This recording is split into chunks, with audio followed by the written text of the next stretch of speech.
अस्सलाम वालेकुम स्टूडेंट्स, मेरा नाम नुमान खालिद है और आपको यूट्यूब के इस मुनफरद चैनल होम ऑफ अकाउंटेंसी पे खुशामदीद कहते हैं। स्टूडेंट, आज हम लोग लेक्चर नंबर 5 की बात करेंगे और चैप्टर नंबर 5 है जिसमें हम लोग फाइनेंशियल स्टेटमेंट को डिस्कस करेंगे। अगर प्योरली तौर पर हम वर्ड फाइनेंशियल स्टेटमेंट की बात करें तो हम इस वर्ड में अपने पास इनकम समरी, बैलेंस शीट को बेसिकली डिस्कस करते हैं। ये जो इनकम समरी है इसको हम लोग trading and profit and loss account का भी नाम देते हैं। लेकिन जब हम लोग मैन्युफैक्चरिंग कंसर्न की बात करते हैं तो हम इस इनकम समरी के साथ cost of goods sold statement की भी बात करते हैं। तो cost of goods sold statement जो है वो भी मैन्युफैक्चरिंग कंसर्न में एक इम्पॉर्टेंट अहमियत की हामिल होती है। तो बुनियादी तौर पर अभी की जो डिस्कशन है वो इन फाइनेंशियल स्टेटमेंट से मुतल्लिका है, जो income summary, cost of goods sold statement, balance sheet, trading and profit and loss account, statement of retain earning, इनसे मुतल्लिका है। अच्छा जी, फर्स्ट MCQs की तरफ जाने से पहले जो व्यूअर चैनल पे नए हैं उनसे गुजारिश है कि आप चैनल को सब्सक्राइब कर दें, नोटिफिकेशन का साइन प्रेस कर दें ताकि आपको आने वाले हर नए लेक्चर की बर वक्त इत्तला मौसूल होती रहे। Balance sheet is also known as report of account, reports of asset, report of debt, statement of financial position. हाँ, ये जो फोर्थ ऑप्शन है ये ट्रू ऑप्शन है, हम इसको स्टेटमेंट ऑफ फाइनेंशियल पोजीशन का भी नाम देते हैं। जो इनकम समरी है उसको स्टेटमेंट ऑफ फाइनेंशियल परफॉर्मेंस का भी नाम दिया जाता है। तो इस फर्स्ट का ट्रू ऑप्शन है डी ऑप्शन। नेक्स्ट MCQs है prime cost can be calculated at. आप जानते हैं बुनियादी तौर पर 3 तरह की कास्ट होती है। एक को कहा जाता है डायरेक्ट मटेरियल, एक को कहा जाता है direct labour, direct material, direct labour, और तीसरी कास्ट को हम लोग कहते हैं FOH को। तो बुनियादी तौर पर ऑर्गेनाइजेशन के अंदर ये 3 कास्ट हैं। अगर हम लोग पहली 2 कास्ट को सम अप कर लें, डायरेक्ट मटेरियल और उसके साथ साथ डायरेक्ट लेबर को, तो हम इसको नाम दे देते हैं that is the prime cost. और अगर हम लोग आखिरी 2 कास्ट को डायरेक्ट लेबर और FOH को सम अप कर लें तो हम उसको नाम देते हैं that is the conversion cost. तो अभी क्योंकि बात हो रही है प्राइम कास्ट की, prime cost is calculated as, ये किस तरह कैलकुलेट किया जाता है? तो इट्स अ सिंपल आंसर कि ये डायरेक्ट मटेरियल और डायरेक्ट लेबर की बेस के ऊपर कैलकुलेट किया जाता है। Conversion cost is also equal to direct labour and factory overhead. Formula for calculating the cost per unit manufacture, cost per unit manufacture calculate करने का फार्मूला क्या है? Cost of goods manufactured by divided multiplied by number of unit. No, हम ऐसा नहीं करते, हम उसमें फार्मूला अडॉप्ट करते थे cost of goods manufactured divided by number of unit manufacture. ये जो थर्ड ऑप्शन है that is the true option. Next हम बात करते हैं MCQs नंबर 5 की। MCQ नंबर 5 में कहता है financial statement include, financial statement में शामिल है income summary, first option, second option is the balance sheet, third option change in the honour equity and fourth option all of these. तो आपके पास true option है D, all of these, क्योंकि statement of honour equity भी है। Basic जो financial statements हैं वो income summary और बैलेंस शीट है। इसके अलावा शेड्यूल ऑफ गुडविल भी इनकम समरी फाइनेंशियल स्टेटमेंट का हिस्सा है। अगर कोई कह देता है चेंज इन ऑनर इक्विटी, वो भी फाइनेंशियल स्टेटमेंट का हिस्सा है। शेड्यूल ऑफ फिक्स एसेट कह देता है, वो भी इनकम समरी का हिस्सा है। तो ये कैश फ्लो स्टेटमेंट भी है जो वो भी इनकम समरी का हिस्सा है। आम तौर पर ये मुख्तलिफ ऑर्गेनाइजेशन की रिक्वायरमेंट के मुताबिक जो है वो मुख्तलिफ स्टेटमेंट बनाई जाती हैं। जैसा कि बैंकिंग ऑर्गेनाइजेशन में जो है वो कैश फ्लो स्टेटमेंट को बड़ी अहमियत दी जाती है। अच्छा जी, 6 MCQ है summary of revenue and expense of an accounting period is called operating income, is called balance sheet, is called income statement, all of these. तो ट्रू ऑप्शन है आपके पास है इनकम स्टेटमेंट। जो समरी ऑफ रेवेन्यू एक्सपेंस है वो income summary है। Statement which measure the result in term of profit and loss is called cost of goods sold, income statement, balance sheet, all of these. तो true option है आपके पास B option, income statement. Cost of goods sold statement तो सिर्फ जो चीज़ें बिक गई हैं उनकी कास्ट को कैलकुलेट करती है। Direct cost can easily traced out to each unit of output, each department, each month, या फिर ईच ईयर, तो ट्रू ऑप्शन आपके पास ए ऑप्शन है, each unit of output. Net sale equal to gross loss, net sale equal to gross loss less, net sale equal to gross sale less sales return, sale allowance, discount या फिर all of these. तो true option है कि ये तीनों ही इसमें से minus किए जाते हैं। Sales are recorded at, sales record की जाती हैं सेल प्राइस पे, कास्ट प्राइस पे, both A and B, none of these. तो ट्रू ऑप्शन है आपके पास सेल हमेशा और हमेशा सेल प्राइस पे रिकॉर्ड की जाती है। एमसीक्यूज नंबर 11 है। 11th एमसीक्यूज में ये कहता है how can we calculate the value of closing finish goods inventory. हम क्लोजिंग फिनिश गुड्स इन्वेंट्री की वैल्यू कैसे कैलकुलेट करते हैं। Units in closing finish goods inventory divided by number of unit manufacture, units in closing finish goods inventory multiplied by per unit cost. True option, that is the true option, B option इसका जो है वो true option है। बच्चों MCQs गो के important हैं, हम कहते हैं कि एमसीक्यूज जो है वो बड़े हमें फोकस्ड होना चाहिए, लेकिन जिन बच्चों ने न्यूमेरिकल किए होते हैं, लॉन्ग क्वेश्चन प्रिपेयर किए होते हैं, उनके लिए एमसीक्यूज को सॉल्व करना बड़ा आसान होता है। इसलिए आप इन एमसीक्यूज को करने से पहले इस चैप्टर के न्यूमेरिकल ज़रूर किया करें, ये आपके लिए इम्पॉर्टेंट है। अच्छा जी, नेक्स्ट हम लोग बात करते हैं if gross profit is 20% of sale. If gross profit is 20% of sale, then cost of goods sold will be 60%, 120% of sale, 100% of sale, none of these। तो इसमें से ट्रू ऑप्शन है आपके पास नन ऑफ दीज, क्योंकि अगर grass profit 20% है cell का तो फिर कास्ट ऑफ गुड सोल्ड 80% है, तो 80% उसने मेंशन नहीं किया हुआ, इसलिए हम चूज़ करेंगे none of these. 13th MCQs है। 13th एमसीक्यूज में कहता है जी if marketing expense are 7.5% of sale and admin expense of 2.5% of sale, अगर टोटल करें तो ये हो गया 10%। What will be the amount of sale if operating expense will be 35,000। आपने 35,000 का 100/120 कर देना है। वो किस लॉजिक की बेस के ऊपर, ये देखें, ये यहाँ पे भाई एक तो पहले ट्रू ऑप्शन को हम लोग चूज़ कर लेते हैं, वो है 3,50,000, और फिर हम देख लेते हैं कि ये 3,50,000 आया कैसे। उसने कहा है कि ये जो मार्केटिंग और एडमिन एक्सपेंस है ना, दोनों ये 10% बन रहे हैं, एक 7.5% है और एक 2.5% है, तो टोटल आपके पास ये बनती है 10% ऑफ सेल। किसका? ऑफ सेल्स का। कौन से एक्सपेंस? Operating expense. अब जो ऑपरेटिंग एक्सपेंसेस हैं बेसिकली वो आपके पास 10% ऑफ सेल है। ऑपरेटिंग एक्सपेंस की अमाउंट उसने मेंशन कर दी है, वो कहता है ऑपरेटिंग एक्सपेंसेस आर 35,000, तो आप 35,000 को सॉल्व कर ले। दैट्स मीन कि 35,000 इक्वल टू 10/100 ऑफ अल्हम्दुलिल्लाह ऑफ सेल।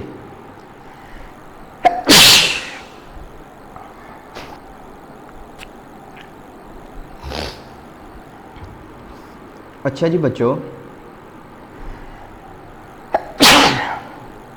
अल्हम्दुलिल्लाह ये 10/100 जब इक्वल के इस साइड पे आएगा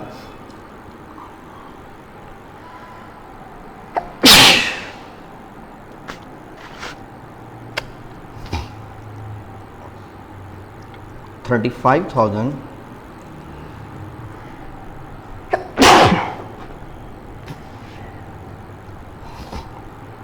multiplied by 100 divided by 10 equal to sale, और जब आप कैलकुलेटर से इसको सॉल्व करेंगे तो आंसर आ जाएगा 3 लाख अल्हम्दुलिल्लाह 50,000। तो ट्रू ऑप्शन है आपके पास 3,50,000। नेक्स्ट एमसीक्यूज है हमारे पास, gross profit is equal to cost plus cost of goods sold. अल्हम्दुलिल्लाह sale plus cost of goods sold, या फिर cost of goods sold minus sale, sale minus net profit.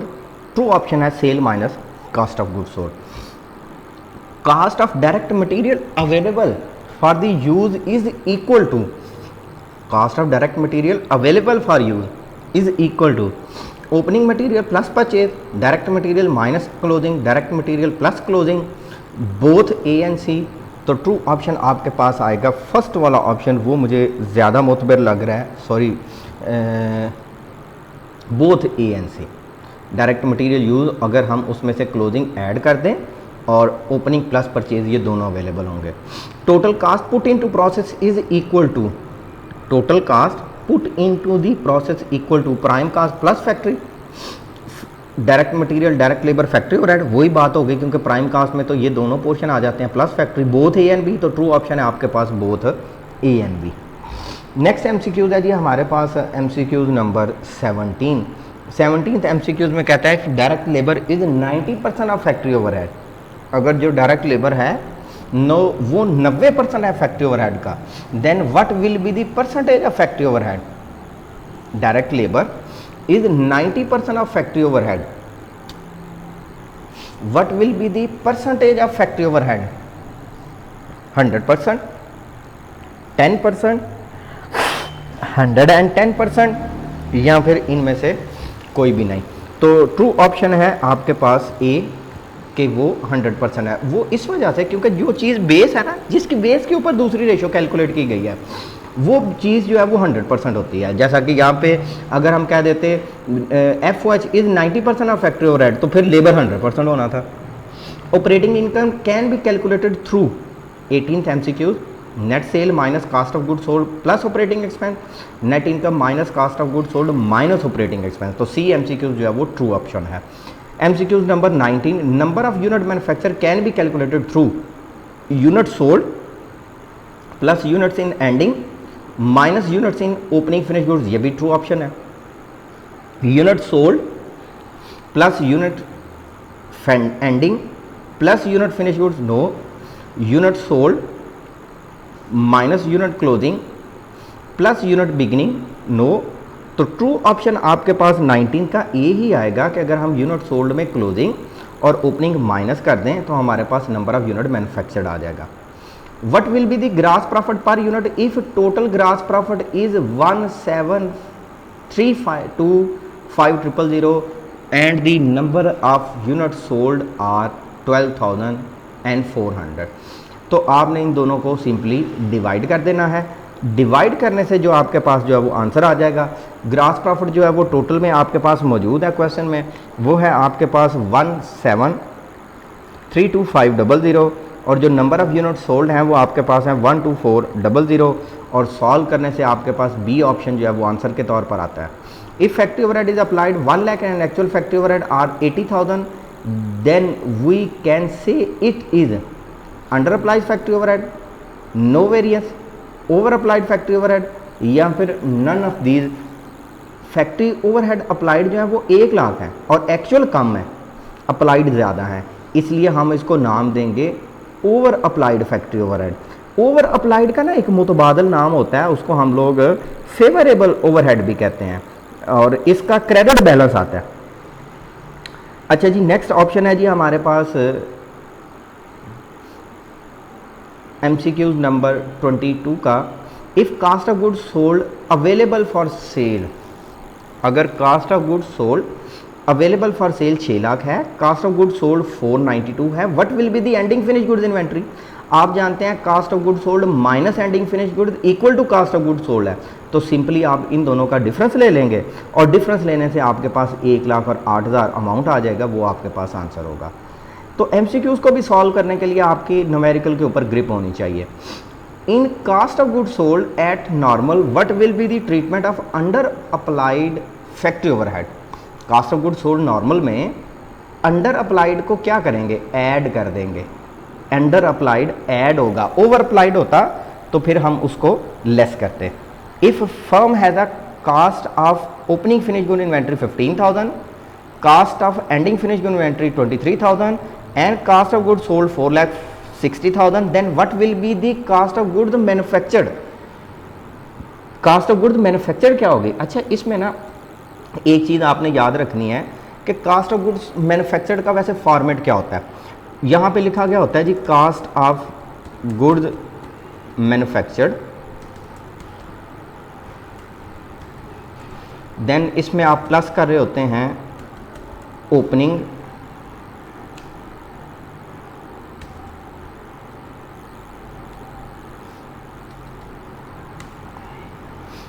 Finish goods को, तो आपके पास आ जाता है जी cost of goods available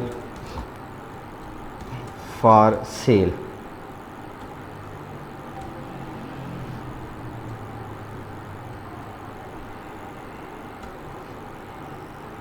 cast of goods available for sale minus इसमें से हम लोग कर देते हैं एंडिंग फिनिश गुड्स को, तो हम उसको नाम दे देते हैं कास्ट ऑफ गुड्स सोल्ड का। जो कास्ट ऑफ गुड्स मैन्युफैक्चर्ड है ना, वो हमने फाइंड करना है, what will be the cost of goods manufactured. जो आपके पास ओपनिंग फिनिश गुड्स है, आप उसकी अमाउंट प्लेस कर दें। ओपनिंग फिनिश गुड्स आपके पास है 15,000। Cost of goods available for sale वो हमारे पास नहीं है। यहाँ पे एक दफ़ा दोबारा पढ़ लें। Cost of goods beginning as follow, ending 23,000। आप एंडिंग के सामने एंडिंग की अमाउंट लिख दें। एंडिंग की अमाउंट है जी 23,000, और आप जानते हैं कि एंडिंग इस फॉर्मेट में लेस होता है। इस एंडिंग को लेस करेंगे तो कास्ट ऑफ गुड्स सोल्ड की अमाउंट आएगी, और कास्ट ऑफ गुड्स सोल्ड की अमाउंट उसने मेंशन की है 4,60,000। अब ये रिवर्सल कैलकुलेशन करते हैं। रिवर्सल कैलकुलेशन इस तरह देखिए, कास्ट ऑफ गुड्स सोल्ड आपके पास मौजूद है क्वेश्चन में 460, एंडिंग लेस हुआ तो ये अमाउंट आई, तो इसका मतलब है यहाँ पे 483,000 जो है वो अमाउंट है। 4,83,000 जो है वो आपके पास जो है वो अमाउंट मौजूद है, 4,83,000।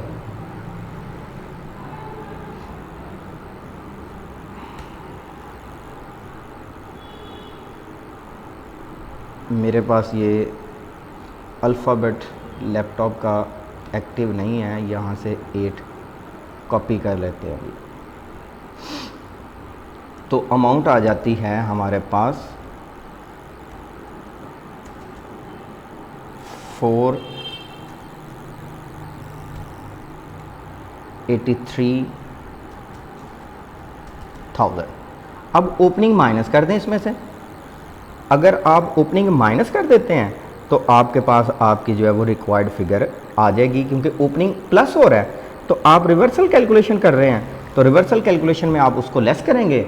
जब आप इसको लेस करेंगे तो आंसर आ जाएगा 468,000। 468,000। तो इसमें से ट्रू ऑप्शन आपके पास सी ऑप्शन आएगा। नेक्स्ट एमसीक्यू नंबर 25 है, which of the following is used in calculation of per unit?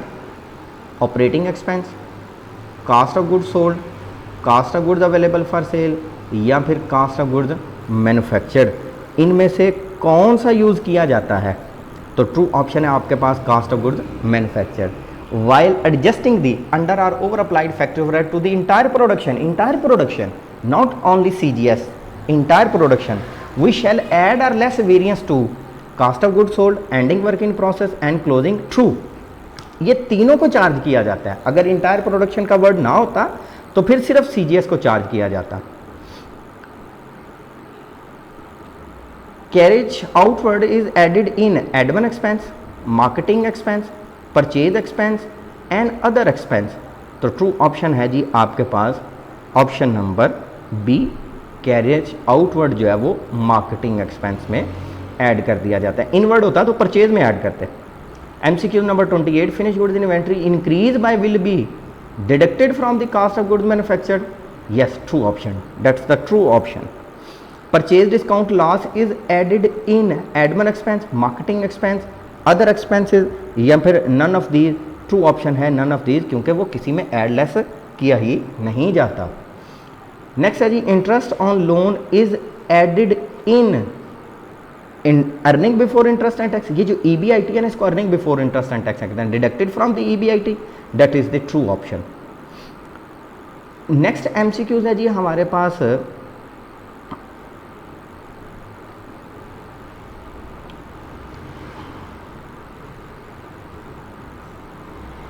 MCQs number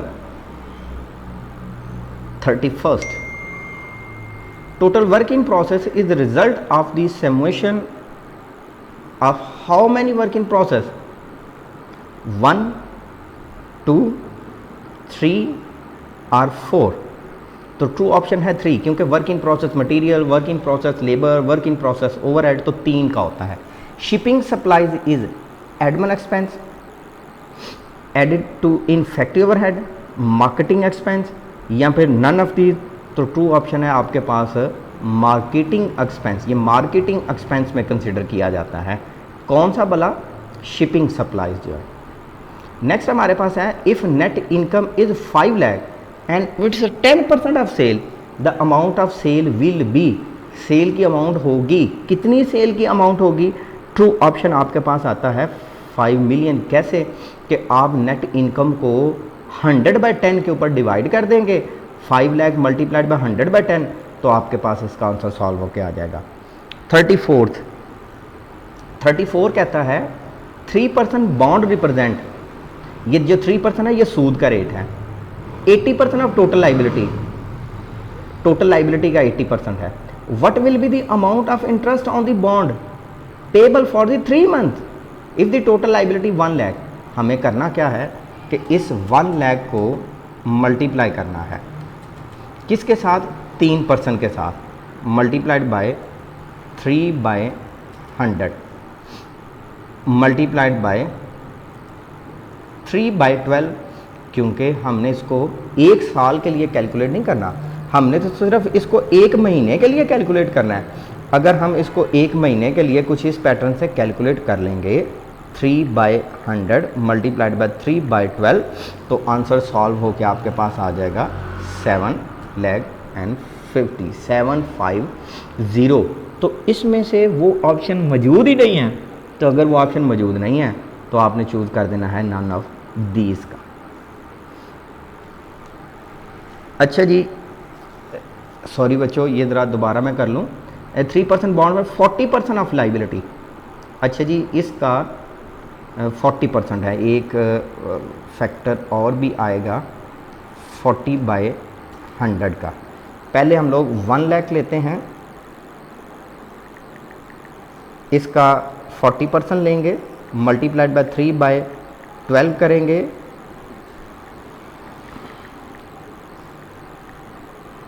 में 3% करेंगे, फिर मल्टीप्लाइड बाय 3 डिवाइडेड बाय 12 करेंगे, तो अमाउंट हमारे पास आएगी 3000 की. ये ज़रा आप कैलकुलेशन प्लीज़ रिवाइज़ कर लेना.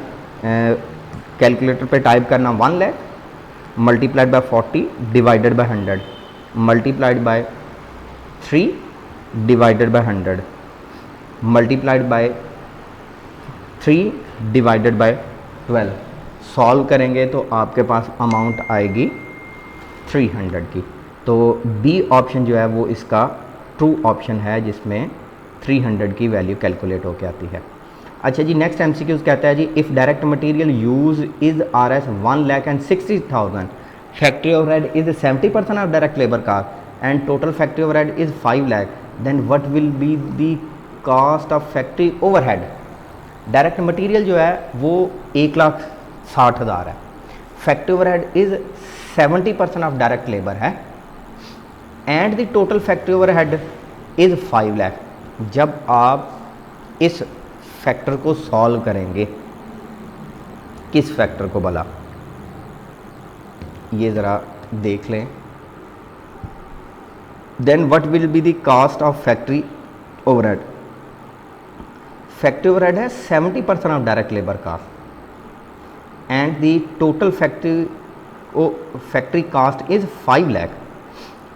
जब आप बात कर रहे हैं ना टोटल फैक्ट्री कास्ट की, तो इसका मतलब है आप डायरेक्ट मटेरियल की भी बात कर रहे हैं, आप डायरेक्ट लेबर की भी बात कर रहे हैं, और आप ओवरहेड की भी बात कर रहे हैं. जब आप बात कर रहे हैं ना टोटल फैक्ट्री कास्ट की, तो ये तीन चीज़ों के ऊपर मुश्तमिल है। तीन चीज़ें कौन कौन सी? Direct material, direct labour and FOH। इसमें से उसने मटेरियल की तो अमाउंट मेंशन की है, वो है 1,60,000। ना तो डायरेक्ट लेबर की अमाउंट है और ना ही FOH की।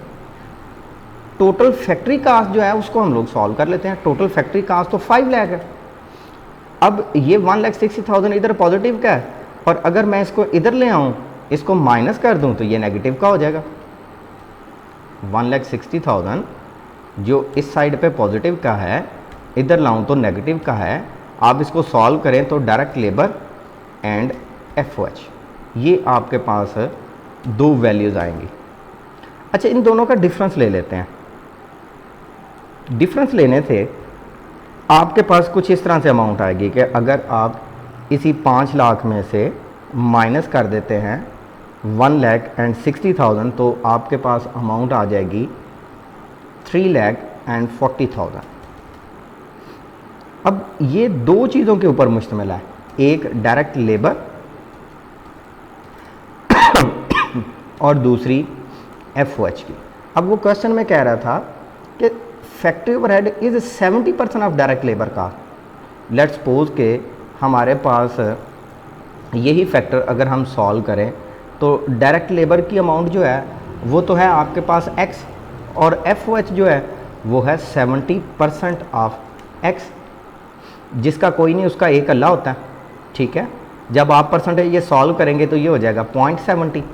अगर आप इन दोनों को ऐड कर देंगे, ठीक है, तो ऐड करने से आपके पास अमाउंट आएगी 1.7x, ये इसमें ऐड हो जाएगी। अब हमने करना ये है कि इस 3,40,000 के ऊपर डिवाइड कर देते हैं 1.7 के ऊपर, तो सॉल्व करें। सॉल्व करने से बच्चों क्या अमाउंट आती है? 3,40,000 डिवाइडेड बाय 1.7, तो अमाउंट आ जाती है 2 लाख। ये किसकी वैल्यू आई?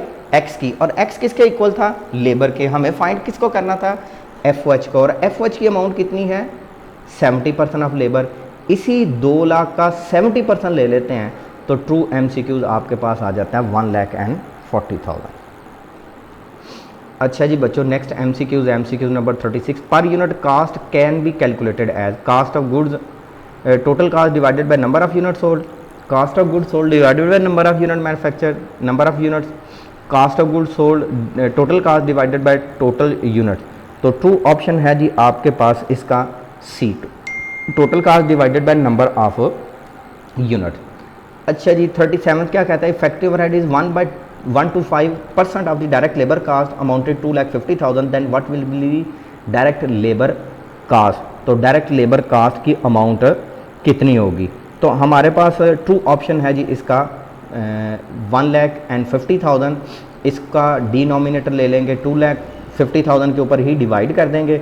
डिवाइड करने से हमारे पास जो आंसर आ जाएगा उसको हम लोग नाम दे देंगे जी, ये हमारे पास 2 लाख है। तो ट्रू ऑप्शन आपके पास B ऑप्शन हो जाएगा। अच्छा जी रिस्पेक्टेड स्टूडेंट, नेक्स्ट हमारे पास है what is the formula of net profit per unit. Net profit per unit का हमारे पास फार्मूला क्या है? नेट प्रॉफिट पर यूनिट का फार्मूला होता है जी total net profit divided by number of unit sold, not number of unit manufactured. If direct labor is twice the factory overhead, what will be the amount of factory overhead? If direct labor cost is 3 lakh, direct labor cost जो है वो 2 गुना है। What will be the amount of factory overhead? It's if direct labor is 3 lakh, it's a very simple, twice का मतलब है 2 गुना। तो आप इसको डायरेक्ट लेबर की कास्ट जो है वो 2 गुना है, और डायरेक्ट लेबर की कास्ट यहाँ पे मेंशन है 3 लाख। 3 लाख को 2 पे डिवाइड कर देंगे 1,50,000, तो ये हमारे पास अमाउंट आ जाएगी। नेक्स्ट MCQs है जी हमारे पास inventory should be recorded at cost price. Inventory sale price पे नहीं होनी चाहिए। If marketing expense are 12% of the sale and other expenses are 15.50 per unit, what will be the sale price per unit if net profit is 6.50। आप net profit की equation बना के इसको solve कर लेना। जब आप सॉल्व करेंगे तो आपके पास आंसर सॉल्व होकर आ जाएगा 25, that is the true option. अच्छा जी respected student, gross profit ratio is calculated by sale divided by gross profit, no, ये B option is the true option. Effective overhead is 40% of conversion cost, then labour cost will be 60% of conversion cost, क्योंकि conversion cost दोनों के ऊपर मुश्तमिल है. अगर एक 40 है तो फिर दूसरा अंडरस्टूड है 60 है, एक 50 होता दूसरा भी 50, एक 30 होता तो दूसरा 70. Loss on sale of fix asset is other expense, admin expense, marketing expense added to the factory overhead. True option है आपके पास ये अदर एक्सपेंस है, क्योंकि ये नॉर्मल एक्टिविटी नहीं होती. Treatment of other expense in the income statement would be added in the operating profit, deducted from the operating expense, added in the operating loss, both B and C. तो true option आपके पास आती है जी D वाली, both B and C. EBIT is obtained after deduction of the other expense from the operating profit, adding and subtraction of the interest from the EBIT, addition of the tax paid in EBIT, या फिर all of these. तो true option आपके पास आता है addition and subtraction of interest from EBIT. Fuel power heat is added in factory overhead cost, manufacturing overhead cost, direct material, या फिर both A and B. तो ट्रू ऑप्शन आपके पास आता है D, both A and B. After adjustment of under or over applied factory overhead cost of goods result into cost of goods at actual. First option is the true option. जब तक नहीं adjust किया जाता तो तब तक वो cost of goods sold normal है. If prime cost is 70% of current manufacturing cost, prime cost जो होती है ना वो दो चीज़ों का मजमुआ होती है, direct material and direct labour. इसलिए direct material and direct labour is equal to 70% of current manufacturing cost. If prime cost is 70% of current manufacturing cost, then direct labour plus factory overhead, direct material plus direct labour आएगा. तो direct material factory overhead है, यहाँ पे direct labour और factory overhead है. Factory overhead is 30% of current manufacturing cost. No, none of these. True option है none of these, क्योंकि हमारे पास वो ऑप्शन ही गिवन नहीं किया गया. अच्छा जी रिस्पेक्टेड स्टूडेंट, नेक्स्ट हम लोग बात करते हैं कास्ट ऑफ गुड्स सोल्ड की. Cost of goods sold is asset, liability, revenue या फिर एक्सपेंस. तो ट्रू ऑप्शन है हमारे पास ये एक्सपेंस होगा. विच of the following is not recorded in factory overhead. Indirect material लिखा जाता है, इनडायरेक्ट लेबर लिखा जाता है, ट्रांसपोर्टेशन इनवर्ड नहीं लिखा जाता. क्यों? क्योंकि ये परचेज में प्लस होता है. A firm has manufactured 1500 unit while opening finish good 100, closing 200. What will B this unit sold. इस मैन्युफैक्चर्ड में 100 को प्लस कर दें तो 1600 में से 200 माइनस कर दें तो 1400. तो ट्रू ऑप्शन आपके पास 1400. Cell price per unit is total cast plus marketing expense plus admin expense, total cast plus marketing expense minus admin expense, total expense minus net profit, या फिर नेक्स्ट ऑप्शन है none of these. तो true option है आपके पास none of these, क्योंकि sale price जो है वो आपके पास टोटल कास्ट प्लस प्रॉफिट के ऊपर मुश्तमिल होती है कि हमने जितना प्रॉफिट कमाना है वो भी उसमें ऐड करना होता है, क्योंकि हम उस प्रॉफिट के बगैर तो नहीं ना सर्वाइव कर सकते. हमारा बेसिक एम ही बिजनेस करने का जो प्रॉफिट कमाना है. तो अगर हम कास्ट में प्रॉफिट नहीं ऐड करेंगे तो हमारा वो एम कैसे पूरा होगा. What will be the amount of purchase of direct material if direct material use is 50,000, opening direct labour is 10,000 and closing direct material is 20,000. It's a very simple. जैसे आपने ऊपर किया इसको सॉल्व सेम वैसे कर लेना है. इन ये अमाउंट है. What will be the amount of purchase of direct material. ये परचेज ऑफ डायरेक्ट मटेरियल की अमाउंट कितनी होगी. अच्छा, इसमें ना आप ज़्यादा कंफ्यूज नहीं हो, आप इसको ना सिंपली तौर पर कुछ इस तरह से लिख लें. देखें, आपके पास होता है ओपनिंग रॉ मटेरियल, इसमें आप ऐड करते हैं परचेज को,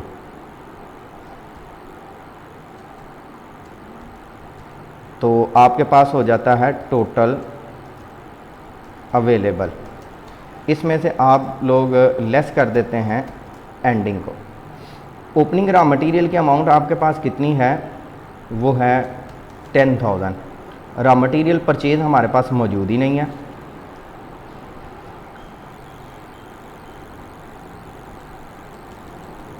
अगर रॉ मटेरियल परचेज को ऐड करेंगे तो हमारे पास अमाउंट आएगी जिसको हम लोग अवेलेबल का नाम देंगे.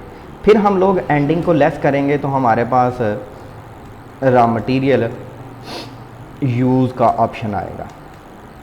रॉ मटेरियल यूज़ की जो अमाउंट है वो उसने मेंशन की है, वो है 50,000। एंडिंग की अमाउंट जो है वो उसने मेंशन की है, वो है 20,000। एंडिंग लेस हुआ तो 50,000 आया।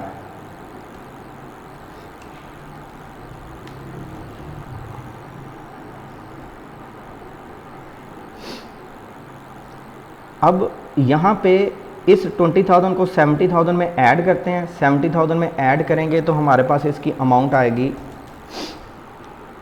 इसमें से आप ओपनिंग को लेस कर दें, 70 में से 10 को माइनस करें, माइनस करने से आपके पास जो अमाउंट आ जाएगी वो 60,000 होगी। तो इसका जो ट्रू ऑप्शन आपके पास होगा वो 60,000 होगा। बेसिकली ये न्यूमेरिकल है, न्यूमेरिकल को ज़रा यहाँ पे डिस्कस करना थोड़ा सा मुश्किल होता है। मैं कोशिश करूँगा नेक्स्ट टाइम न्यूमेरिकल ज़्यादा हो तो मैं इसको जो है वो डिफरेंट एंगल से जो MCQs को डिस्कस करूँ। Cost of good sold in trading concern can be calculated from opening inventory plus purchase minus ending inventory.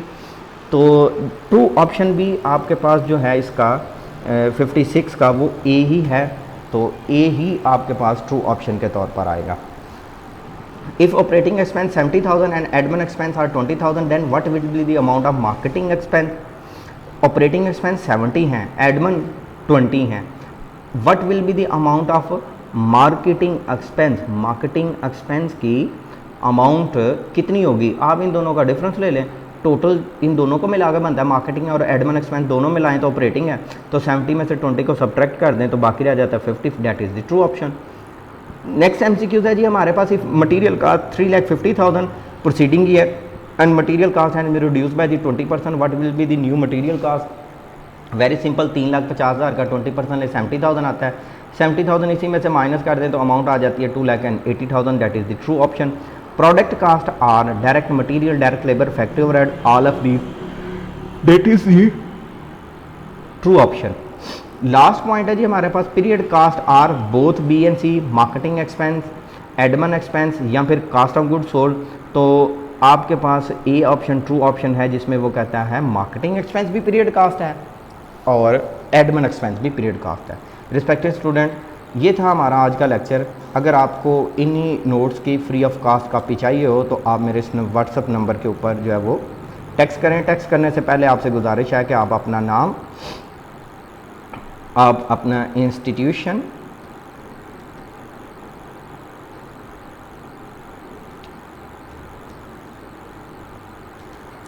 और सिटी जो है वो ज़रूर मेंशन करें। हम जस्ट इसका एक रिकॉर्ड बनाते हैं, नंबर सेव कर लेते हैं ताकि स्टूडेंट नेक्स्ट टाइम व्हाट्सअप से भी इसको लोकेट कर सकें। सम टाइम आप यूट्यूब को लिंक नहीं कर रहे होते या कोई और ऐसा इशू होता है तो डायरेक्टली व्हाट्सअप के थ्रू जो है वो कम्युनिकेशन हो सके।